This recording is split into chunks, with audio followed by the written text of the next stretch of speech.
The CEO Roundtable brings together operations professionals at the top of their game to define and explore what it means to be highly effective in a scale-up organization. And what sits at the heart of it is highly curated peer-to-peer roundtables where CEOs talk about things that matter.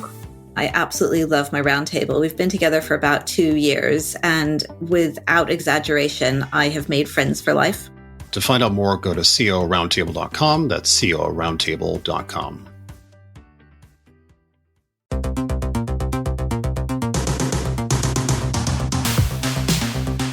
Hello, and welcome to another episode of The Operations Room, a podcast for COOs. I am Brandon Minsinga, joined by my amazing co-host, Bethany Ayers. How are things going, Bethany? They're going really well. I'm a little tired just because I'm on now day 10 of my CEO. At some point, it'll be like newborn children where you stop counting the days or the weeks and the months and just get into normal time. It'll all blend together at some point, I'm sure.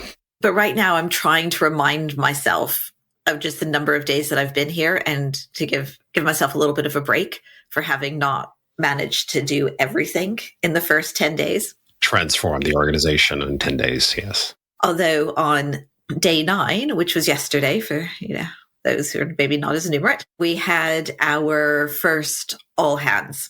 So brought the whole team together, and I spent all of Wednesday, so the event was on Thursday, figuring out vision, mission, my ambitions for the team, and did my first CEO talk, as in not just like CEO here talk, but ever. Rather than being the COO to follow the inspirational CEO talk, I was that first talk.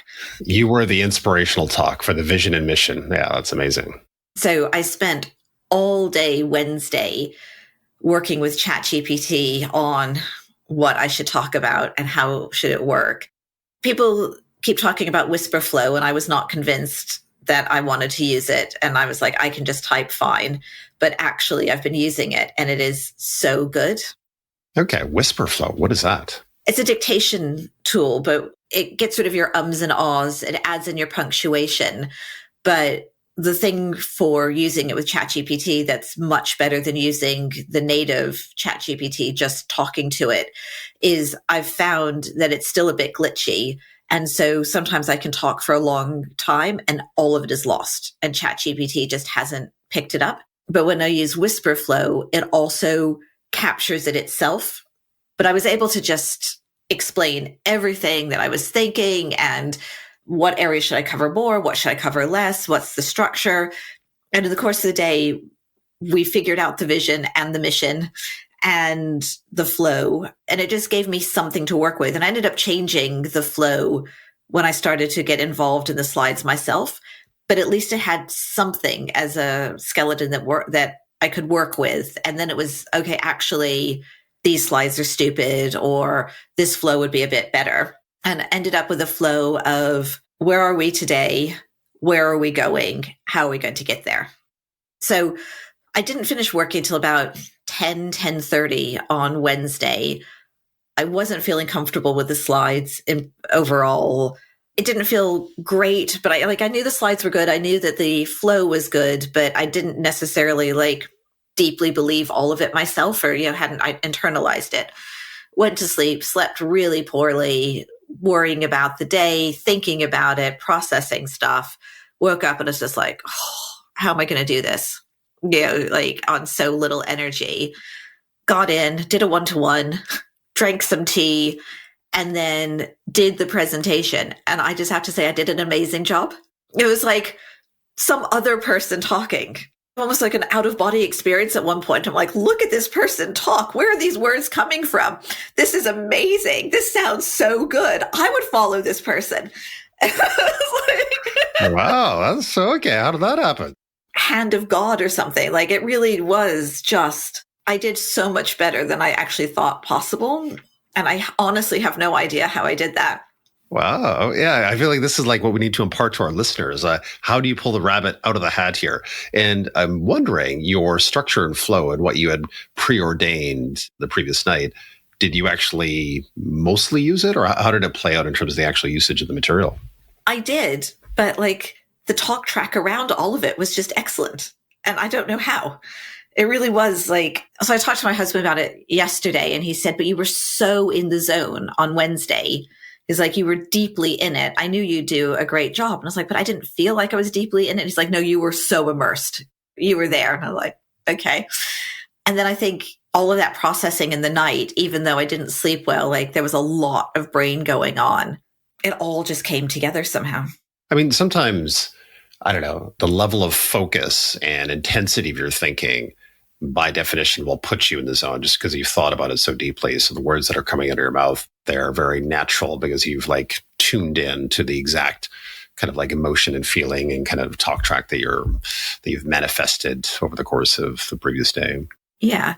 So it worked well. Then the two follow-on talks, one from sales and one from engineering, both went really well as well. It looked like there were a lot of slides, so I thought that might be the whole day. And I'd had a communication workshop built into the agenda, but I honestly didn't think we were going to get to it because once I saw the slides from the other two decks, I was like, it's going to be slightly death by PowerPoint and it's going to be a long day. But I hadn't seen their final decks. I just thought I had seen their final decks. And between 10 o'clock at night and 8 a.m. the next morning, both of them had about halved the number of slides and were like much tighter and better stories. Oh, that's beautiful. And so then we did have time for the communication workshop, but I had nothing planned because I didn't think we were going to get to it. And it was 1:30. People are a bit tired. We'd had lunch and stuff. So I was like, oh, go get your coffees, come back in 15 minutes. And in those 15 minutes, did a bit of a brainstorm with somebody else and came up with what I think is a really good game. Like it worked for our size. You'd have to somehow change it for a larger company. But it was, I think the reason why communication is so poor in businesses is because we don't actually understand what other people want to know, need to know. It's just what we think they want to know and need to know. And so you end up with either too much information, not enough information, in the wrong format. The stuff that matters disappears for all of the fluff that doesn't. And so I was like, why don't we do basically a version of the Newlywed Game, which I learned in the UK is called Mr. and Mrs. So I said, it's going to be a version of the Newlywed Game. And they all looked at me like I didn't know what I was talking about. And I just figured, oh, that's because I'm American and old. And it's just like a TV show that never made it here. And I started to describe it and they're like, oh, Mr. and Mrs., Mr. and Mrs. Yeah, okay. Learned something new despite being here for 25 years. So what we did is we split up into go-to-market, engineering, and the leadership team. And we did 3 rounds. So the first one was, it doesn't matter, go to market. So as a leadership team, we wrote down what are the 5 things we think go to market wants to know about from us. And then engineering wrote what are the 5 things they think go to market wants to know from them. And then go to market wrote 2 lists, one for the leadership team and one for the engineering team. And then we got points on how many of them you got right. And so there's also a competition. And then we did it 3 rounds for each team. It was a good laugh, lots of laughing and joking and chat, but also real aha moments of, oh, you don't care about that, or more, oh, that's what you want to know about? And so now we have these lists and we can remind ourselves about what it is that each team wants to know about. So let me get this straight. So on the fly, within 15 minutes, you had formulated this plot of this game and executed it. And it sounds fabulous. And you actually got some results. Yeah, that's amazing. Yeah, I'm telling you, God was going through me yesterday. Yeah. So I had a leadership offsite yesterday, and we have them once every 6 weeks. So I host and facilitate the session. And I had sort of not a revelation, but just more re-reminded myself how best to run these things. So as always, you try to put a structure in the agenda, pre-reads for core topics, whereby the pre-reads are distributed the day before. People have an opportunity to read them, put in their comments. So there's more of a thoughtful set of views that are percolated before we actually enter into the sessions type thing, right? And previously, up until now, for these offsites, I've been fairly sort of rigid with the structure and the agenda and all that. And I could kind of tell with the group, when you're overly prescriptive around what you're talking about, it sometimes creates lifeless conversations, not what you want in terms of like a real chat to get to real outcomes, because there's like an organicness that you're removing somehow by keeping this kind of strict agenda, I suppose. On the flip side of it, having no agenda is going to be like a free-for-all talking about whatever, going into crazy rabbit holes forever, essentially. And that's not cool either. So I think this one in particular, I think we came to a really good middle ground between some level of like agenda structure to it, but very much pausing when something was either not being discussed and it should be, or we had kind of glossed over something that actually was important and actually going back to it, like flagging it. Like I felt I was more masterminding the day and being active in terms of just thinking about like, what are we talking about? Is this useful? Are we talking about the right things? Am I kind of ensuring that whatever was serviced earlier is being pulled back into the conversation again to actually get to outcomes? So I felt this session was probably the best version of it thus far at this new company. And so was that a letting go of time? Yeah, because our timings definitely were off, but it didn't matter. I think getting just too caught up on all that stuff, like we have to get this done, we have to get that block done, this block done to make a day productive, I think defeats the purpose of an offsite, because you're there as a group. The energy levels kind of ebb and flow, and all that people want out of it really is to align on things that matter and get to outcomes where there's either an action or there's like alignment that we actually agree upon whatever it is that we're talking about. And I think that's really the intent. I haven't done exactly what you've done, but what I did do at Peak was get rid of agenda timings. So we had like a flow of topics, and we knew we had things like lunch, but it wasn't okay, like guessing ahead of time, this is a 1 hour conversation, this is a 45-minute conversation, this is a whatever. And that worked much better. And then also highlighting the 1, 2, 3 things that absolutely have to be addressed. And it's almost like those, you do some of the other topics to build into the big ones. I think that works as long as there's the structure. So it's not a timing structure, but it is what you're talking about. Like, what are we trying to answer today? What are the topics we need to cover? Rather than that keeps it from being a free for all. And it also means that you can stop the rabbit holes. So you're like, is this relevant to today? So we have got a great topic for today, which is how storytelling can get you what you want. We have an amazing guest for this, which is David Pullan. He is an author, a speaker, and a coach for his organization called the Story Spotters, which makes sense. So the first thing that David had spoken about was the narrative, and the narrative being this overarching structure or strategic arc that answers 3 questions, which is, what's your dream, which is the vision or goal? What's your nightmare? What could derail us? What's the action? What do we need to get there? And that narrative structure that he spoke about was one piece. The second piece was the stories themselves. And the stories he defined as emotionally resonant real-life illustrations that make that narrative stick. So with that definition in mind, what do you make of that? And do you think that's a helpful way to think about narrative versus story? The first thing that I thought about was the conversation or the talk I did yesterday, that narrative.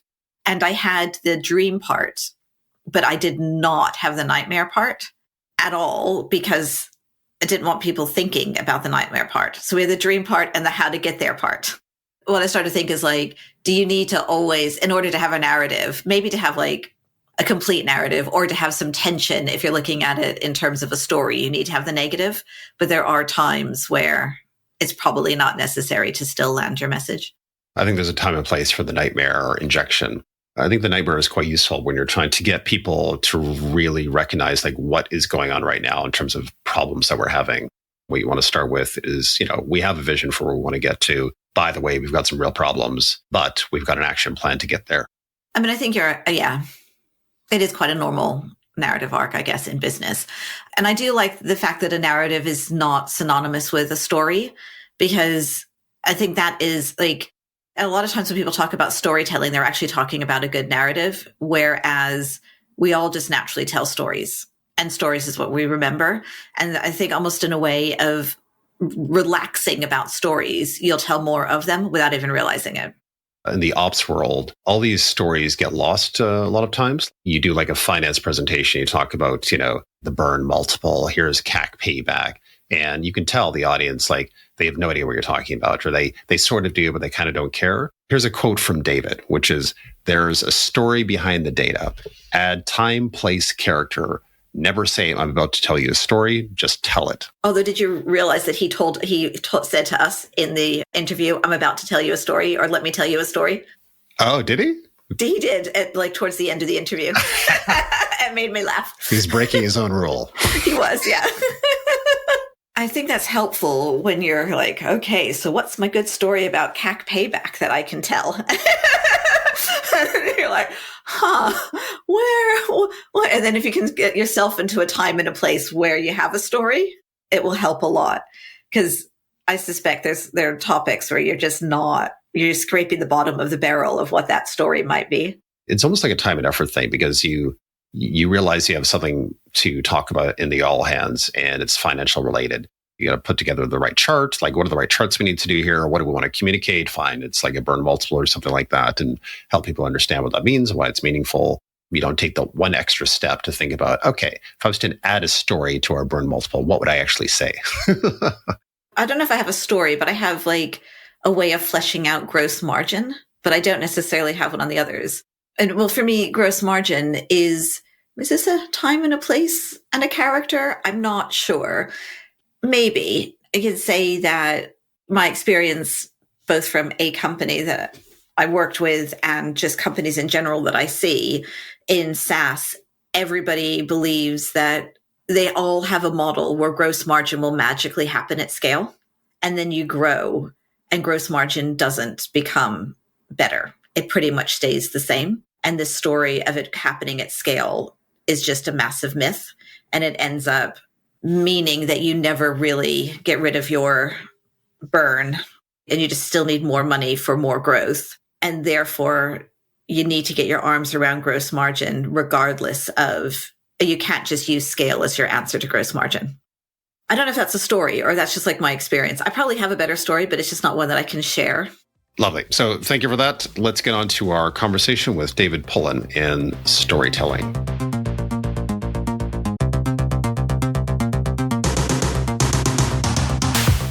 We are revving up the engine of the podcast and looking for a great brand to sponsor the show.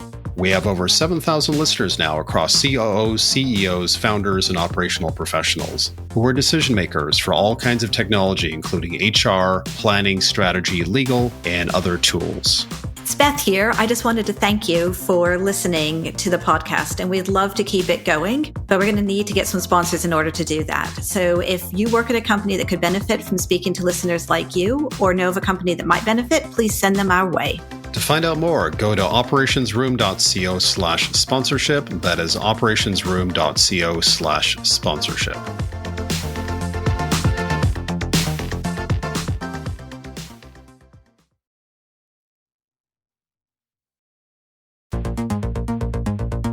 The thing about stories, it does involve people. And I like to think of it, it's sort of like the YouTube or the Netflix of the mind, because there's a huge problem that I find with business is that you get 12 people going into a room and talking about what they assume is the same thing and all leaving with 12 different stories in their head of what those things mean to them. And I think the major thing to remember is that we all live in a story world on this little planet circling the sun, and a billion of us, all with our own story at which we are the center of that story. So to realize that that is happening, there are lots of stories out there. And how can you connect with other people's stories, make them part of the story, which is about helping them to co-create the story? So you're right. It's about people, but it's about allowing your people to see the part that they play, particularly in your situation where you're going into your first 100 days of a new role. It's about sort of understanding where people are now, having a vision of where you want to get them to, but letting them see their journey on that road. It's, so it is, it's people and letting them see it in their mind going, oh, I get it. I see that now, and feel it, because a good story doesn't only make people see things, it helps them to feel things as well. This phrase of co-creating or co-creating the story, like how do you do that in a real practical way? Like what are the techniques and some of the things for folks to think about in terms of trying to make that happen? Because oftentimes for CEOs, for the business at large, also in meetings that matter, you're trying to do this. You're trying to get that group from A to B over the course of that meeting hour. produce a different result at the end of it, whereby they walk away with a co-created plan that they believe in that is common across the entire group. How do you make that happen?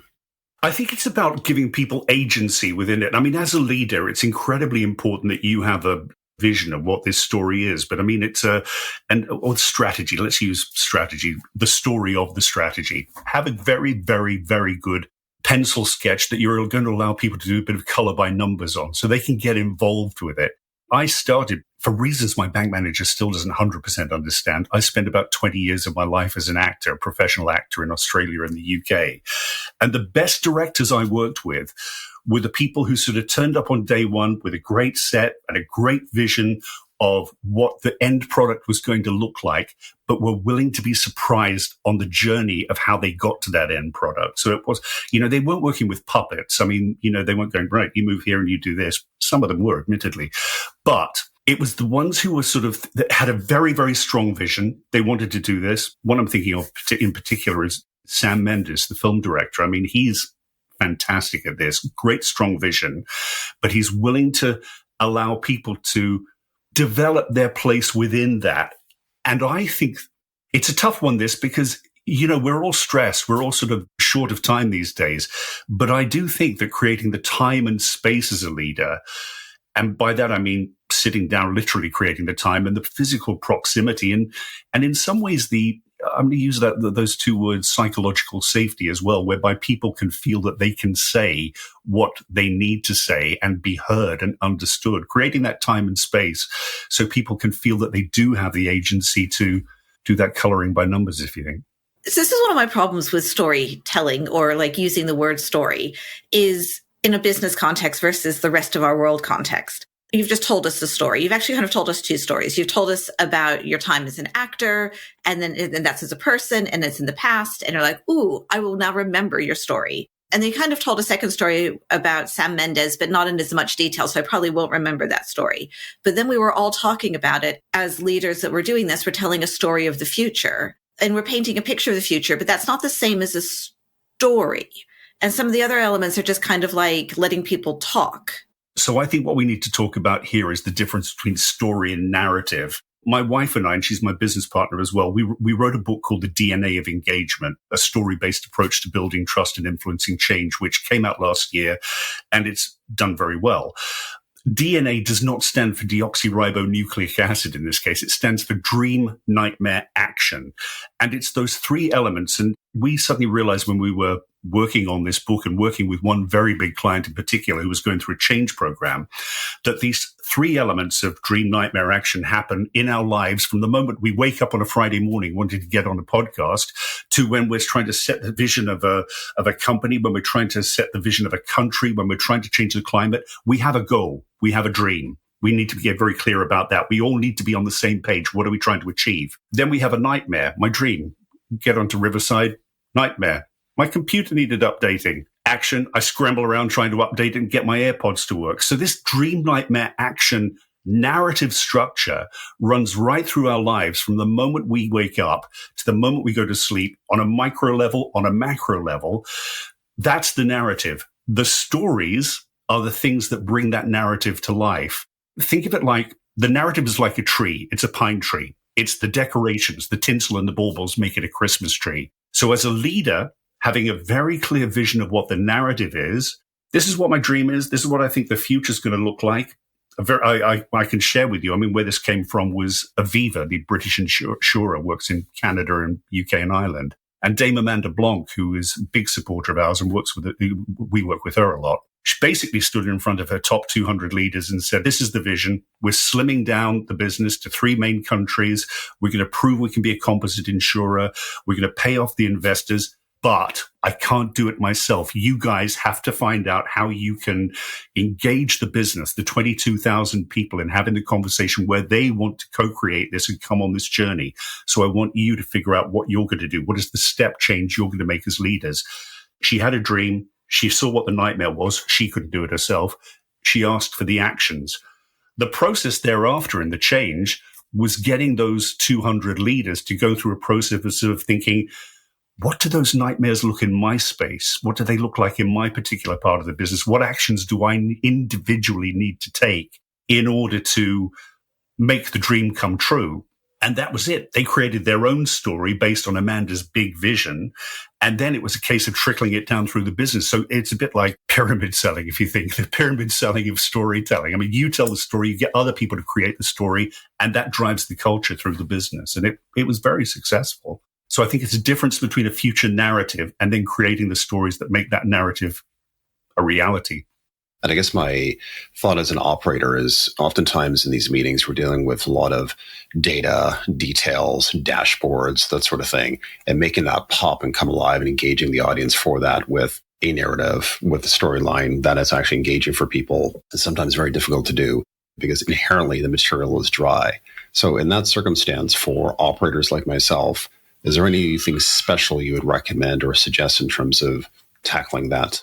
Simple answer is yes. I mean, data is, there is one thing that is guaranteed about the future. We're not going to be swimming in any less data. The data is just sort of building by the day, and it's how we use that data. And I think it's very easy to depersonalize data. Funnily enough, I'm about to go to India to work with a very big global company on exactly this, on how they tell the story through their written communication, on using the data. And it's easy to forget that data is basically affecting people. There is a story behind the data. How do you use that? And so it's about choosing your data well. It's about choosing the points that you really want to get over, not overwhelming, not people with the data and the cognitive overload. And there's a technique called narrative transportation, which is, it's that feeling, when you've been on holiday and you're reading a book and you read a book and you sort of think, wow, where's time gone? I was suddenly sailing in the middle of the Arctic Sea. I wasn't here on the beach. It was because your mind goes elsewhere. And it's that basic thing of time, place, and character. And if you can add those elements into your data storytelling, saying, listen, next week, there are going to be people in New Jersey who are going to be looking, suddenly, you've got people in New Jersey next week. It's making the use of those skills of narrative transportation and never using the S word. Never tell people that you're about to tell them a story, because all sorts of radars and alarm systems go off and people think, hang on, bullshit alert, bullshit, it's coming up. Never use the S word. Just tell the story. Just tell it. Just jump in there.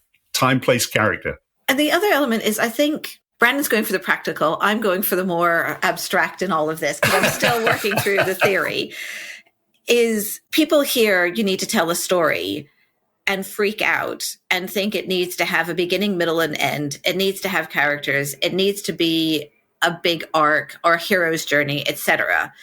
And then they're like, oh, but it's very important to tell stories because humans' brains are wired to accept stories. So what I need to do is tell a story. But then if you just relax, you realize that that's how we all communicate. And if you take a step back, all of our communications are my story, your story, waiting till it's the turn for me to tell my story again. I think the whole idea of the hero's journey has done a terrible, terrible disservice to business storytelling, because people get into this situation where they think they've got to stand up and create the equivalent of Star Wars. And it is never going to happen. It just won't happen. A, you'll probably be bad at it and nobody cares. So just to realize that, as you said, storytelling is about doing what we do every single day to make friends, to have connections. We tell things about what happened to us. Do you know what? I went to the pub last night and I was sitting down with Beth and Brandon, and you'll never guess what they told me. That's a story. It doesn't have to have a sort of like big inciting incident and, one of us getting up a tree and having sticks thrown at us. And it doesn't need to happen. If we go back to that DNA structure, just tell the story of the dream. Tell the story of what the future looks like. What's it going to look like for people by year end when the strategy has been put in place? Tell the story of some of the nightmares. These are the things that could get in the way of it. For example, in Birmingham, blah. It's about micro stories rather than Spielbergian, is that a word? Spielbergian big stories. It is now.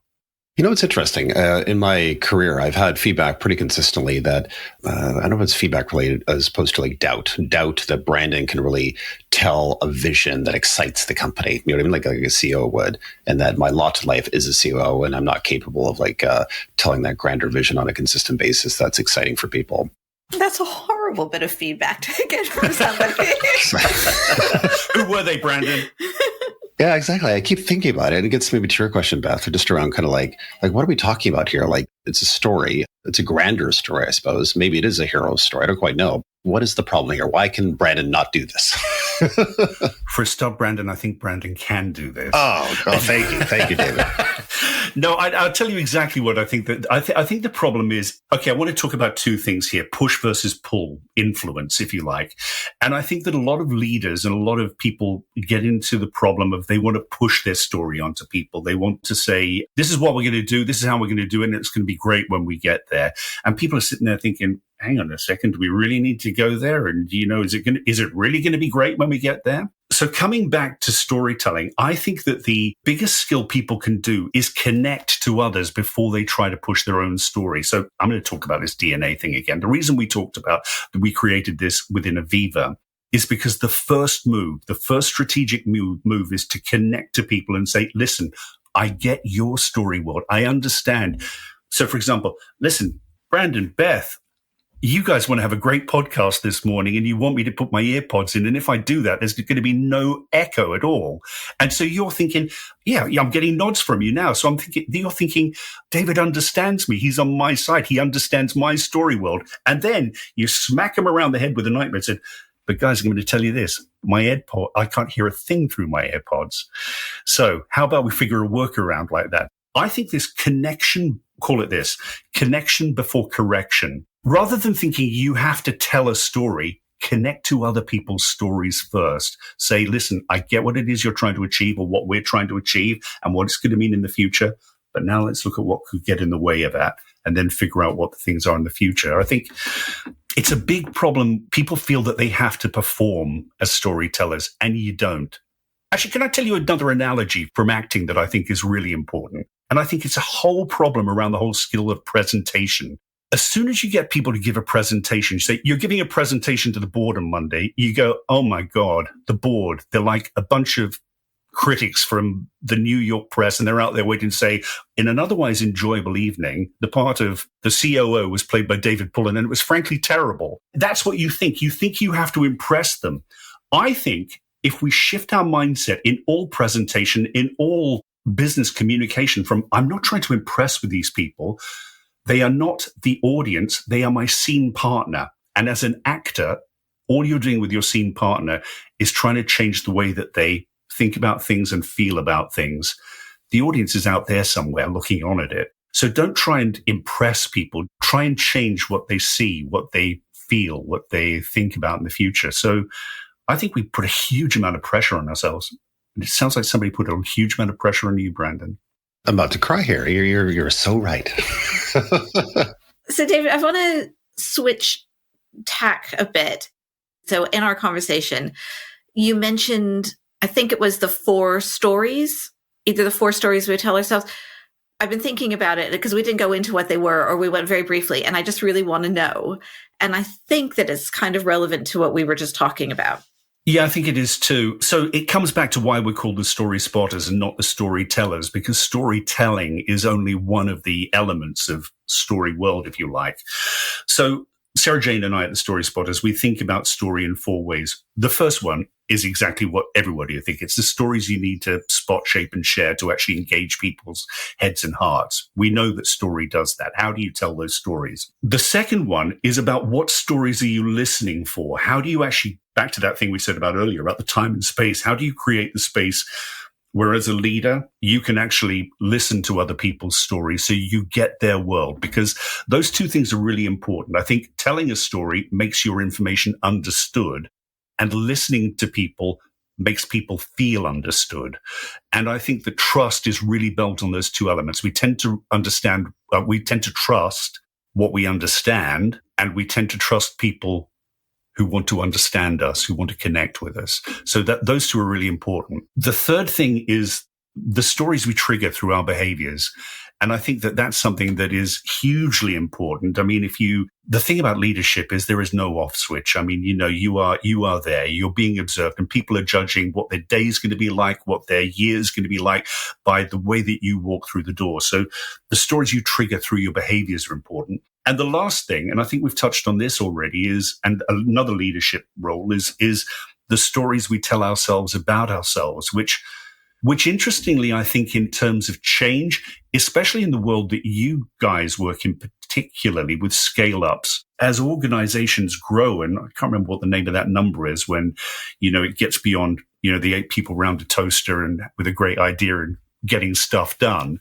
That's great. But as soon as it starts expanding out and it becomes remote, what are the stories we're telling ourselves about ourselves? So those become the cultural artifacts, if you like, and that sit within a company. So yeah, stories you tell, stories you listen for, stories you trigger through behaviors, and the stories you tell yourselves about yourselves. So 1 and 2, I get 3 and 4. So what do we mean by 3? So like stories triggered by behavior. What is that? If you think about it, how many times have you been sitting in a bar or a restaurant, somebody's walked through the door and you think, I don't think I'm going to get on well with them.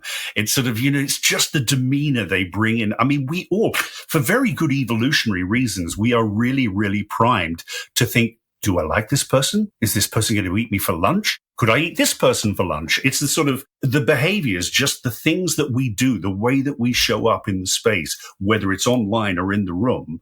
People, in a split second, there's a guy called Mark Bowden, who's a UK guy, lives in Toronto now. He's very, very good body language and a very, very funny body language person as well. He's got a great TED talk. And he walks on stage and the first thing he says is, so you've already decided whether you like me or not. And that's it. And it's really hard to untangle that because we are primed for survival to judge, to tell a story about whether we think somebody is, to judge the book by its cover, essentially, which is the thing we're told never to do, but we do it. So how you show up as a person, do you look as though you're somebody who people want to follow, somebody who people want to spend time around? That's what number 3 is, definitely. So is that like a combination of what you wear, whether you're approachable or not, if you're grumpy for that day? Yeah, no, it is. And do you know what, Beth? I think the interesting thing is this is a choice as well. I mean, Sarah Jane and I often tell, we make a bit of a joke of it and sort of say, it's Friday night. We've got friends coming around for dinner at 7:30. I come back from the train at 7:00 and Sarah Jane says, have you got that fish? And I go, oh no, I forgot to get the fish. And she's going, what the hell are you doing? That's dinner. And then suddenly the doorbell goes and you open the door. The guests are there. You don't go away. We're having an argument. You go, oh, come in. We're just sort of figuring out exactly what we're going to do for dinner. You make that choice. You might be as angry as hell with each other, but you make that choice when the door opens about who you're going to be. And I think we all need to remember that, we have a choice about how we show up in the room. And that's tied into 4, which is the story you're telling yourself, because it's the story you're telling yourself that the fish is a disaster and the evening is over, or actually you can be flexible. No, that's right. I mean, do I have a route through this? I mean, the nightmare is the fish isn't there. What's the action? Oh, we have baked beans. We can open that tin. So, and I'll put garlic in there. They'll think it's gourmet baked beans. Who doesn't love that? And serve a lot of wine and nobody will care. So just on the behavior front, you walk into the office, it's open plan, your presence and how you carry yourself and how you interact with people, your behavior. As you said, people are judging you. And as, a CEO of the company or CEO of the company, you're viewed in a very special way from the outset, regardless of who you are. Then everything is layered on top of that in terms of your personality, your behavior, and so on, I suppose. There's a certain level of I don't know what you call inbuilt fear of our positions. I'm very cognizant of in a business environment, is there things that I can do or think about to shape things to some extent without changing who I am as a person, but behaviorally maybe showing up in a better way for the rest of the company than I would do otherwise. And this is kind of like your opening the door thing that you just talked about. Absolutely. There's a very good friend of mine who's a psychotherapist. And I remember having a drink with him, as one does with a psychotherapist, many years ago. And he said, David, the biggest thing you have to realize in life is there is no single David Pullan. It's like there's a coachload of David Pullans and they all sit there in this bus.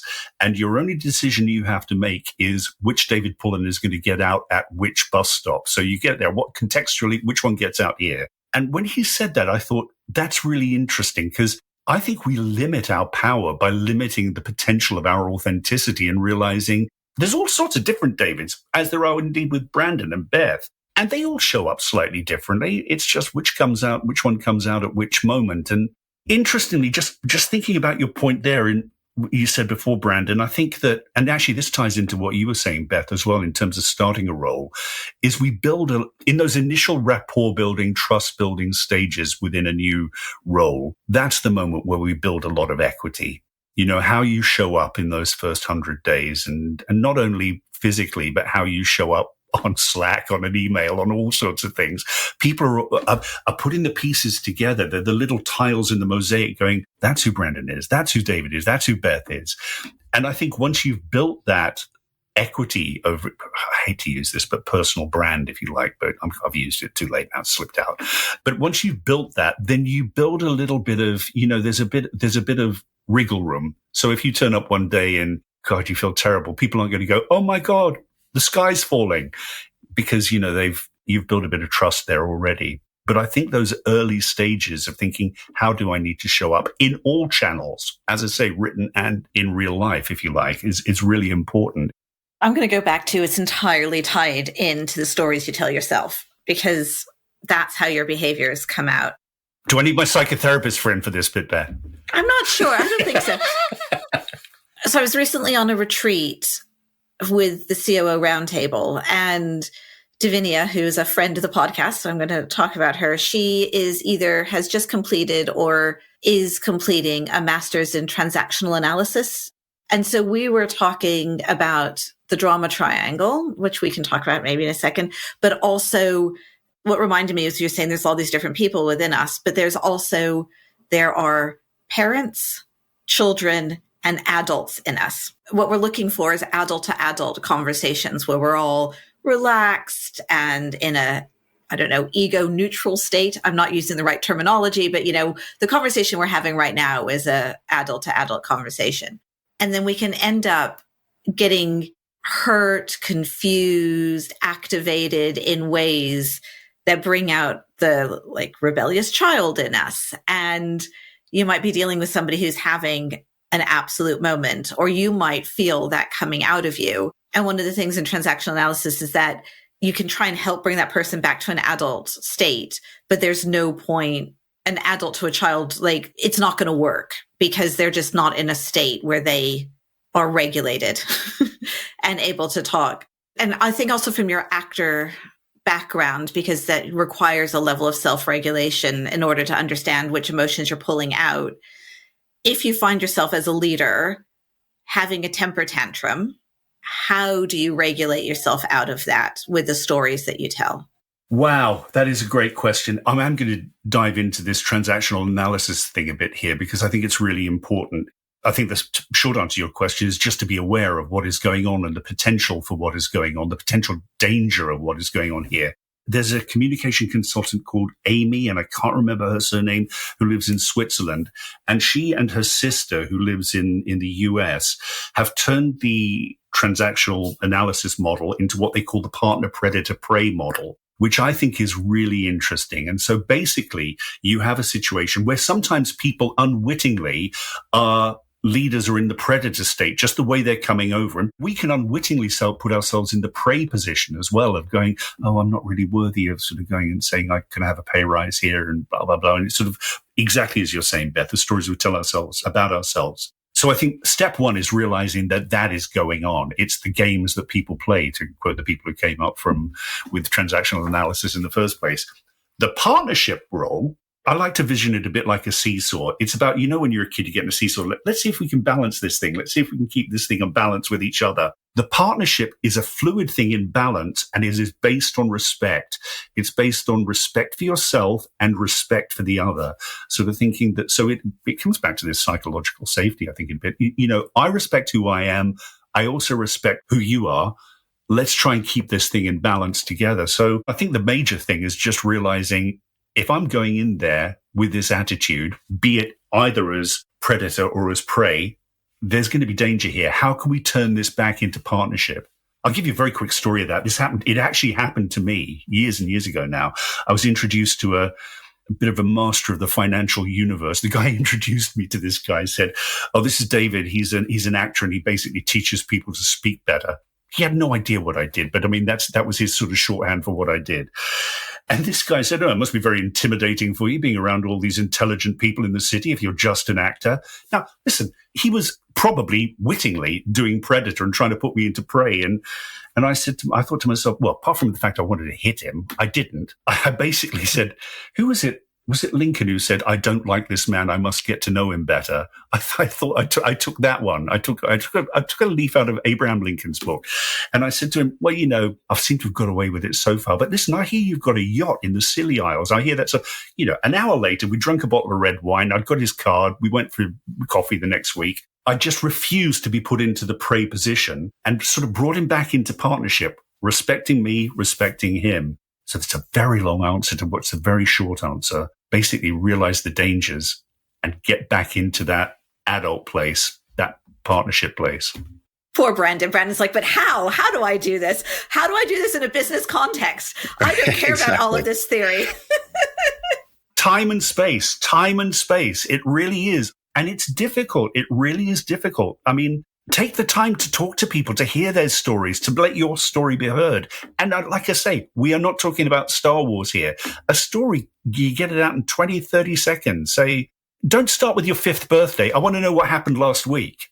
The other thing I was thinking about before we just came onto our podcast was oftentimes as a CEO across the company, you're trying to pull people together. And a lot of the situations you're dealing with are tough situations where sales is having a problem with marketing, or the VP of sales is having a problem with the VP of marketing, and so on. And you're conversationally, you get in this position where it's getting into like a really difficult spot. And as a CEO, what you're trying to do is pivot out of it with some kind of story to put the conversation back onto the right track so it doesn't devolve into something that you don't want. Do you have any tips or tricks around how to identify like when is the right time to do that, and what's the best way to do that? The right time is probably now. It's about just the sooner you get the story in place, the better. And the ways to do it, I think, are evolving by the minute. I've trained up this AI model using, Chip AI? Have you come across Chip? It helps you use natural language you can develop your own AI agents, basically. And I've trained it in my methodology.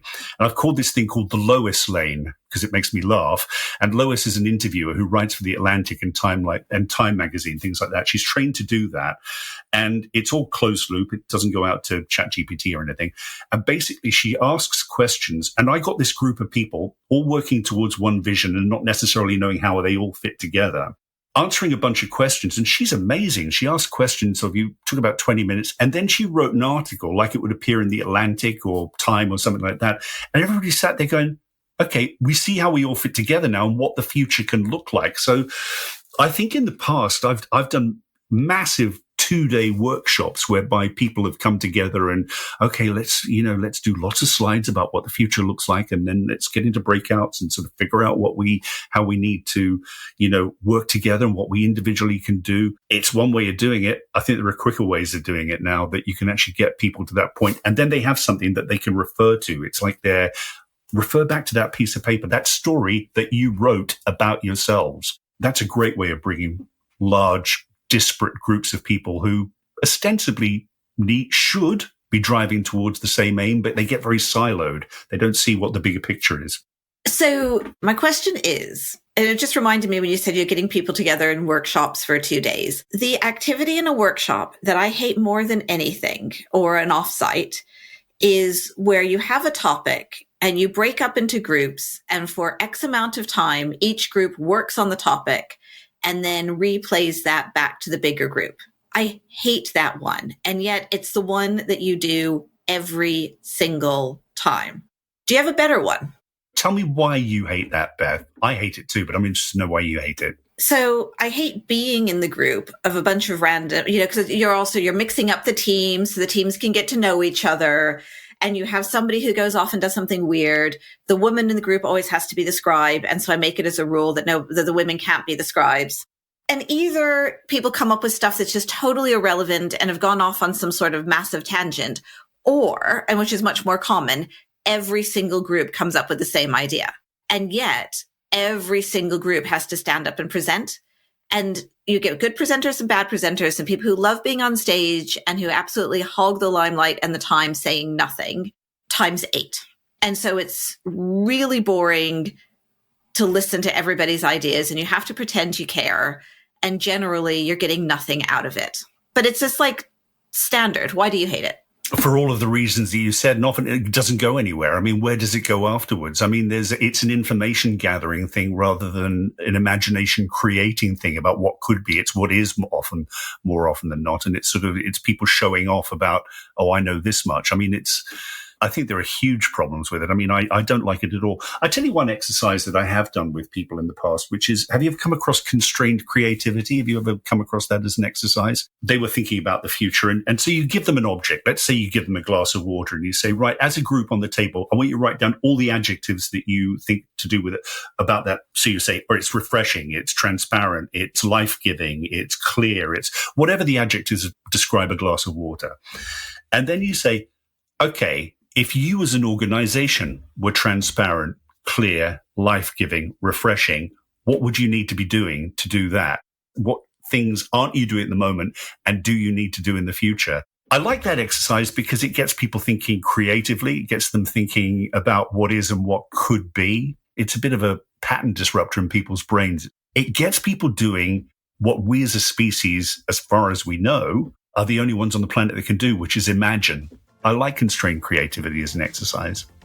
If our listeners can only take one thing away from it, what is that? Connect before you correct. Connect to other people's stories first, and then put your story in. Perfect. On that note, thank you, David, for joining us on the Operations Room. If you like what you hear, please subscribe or leave us a comment, and we will see you next week.